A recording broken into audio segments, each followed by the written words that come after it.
Hi! I'm here na naman guys. Wala man akong ganap ngayon ay marami namang ganap yung mga anak ko. Etong mga nakaraan nga ay hindi ko na mahagilap ang mga batang to sa bahay. Yun naman pala ay meron pala silang laban. Tuwan-tuwa nga ako pag nakikita ko silang ganyan. Yung nababanat yung mga katawan nila at hindi puro maghapon ay cellphone. Nagwa-warm up nga sila dyan at malapit na mag-umpisa ang laban. One day league nga pala yan ng iba't ibang mga school. Napansin ko nga sa covered court na to ang malaking pinagbago. Noon ngang panahon namin ay hindi yan ganyan kaganda. Sa tingin ko nga ay malaki na ang inulad ng bayan na to. Dati kasi tagos ang init dyan pati ang ampiyas ng ulan. Eto nga't pinapakilala na sila.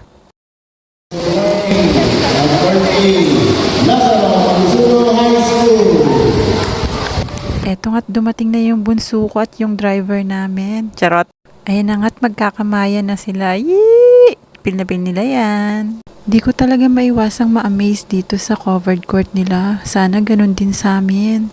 Kapag umuulan kasi, pinapa-stop nila yung laro. Kasi nga mababasa yung mga bata. Kaya yun, nadidisappoint sila. Nagmi-meeting na nga sila dyan at maya-maya lang ay sigurado magsisimula na yan.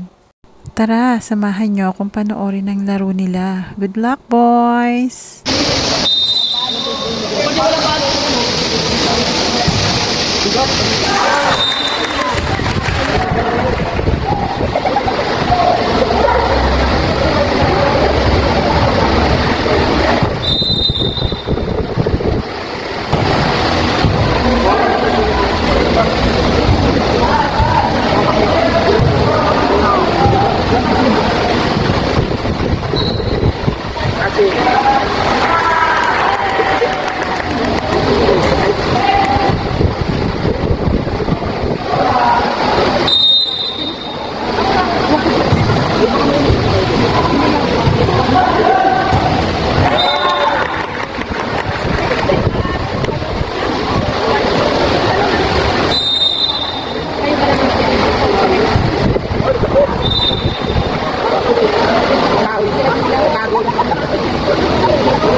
Salita kayo.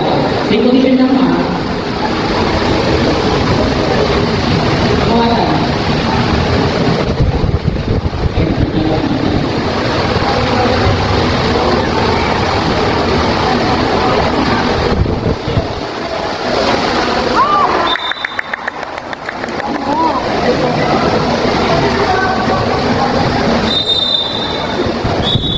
Wrong paper.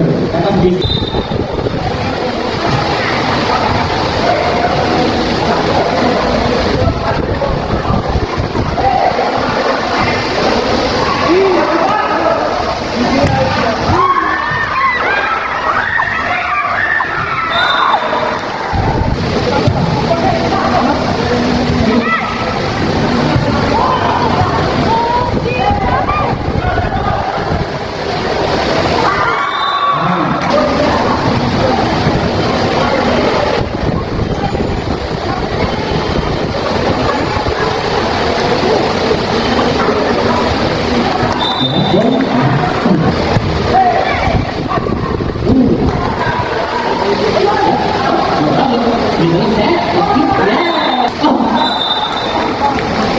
Bale, yung anak ko nga dyan ay yung number 4 na libero at number 6 na setter. See you on my next vlog. Bye!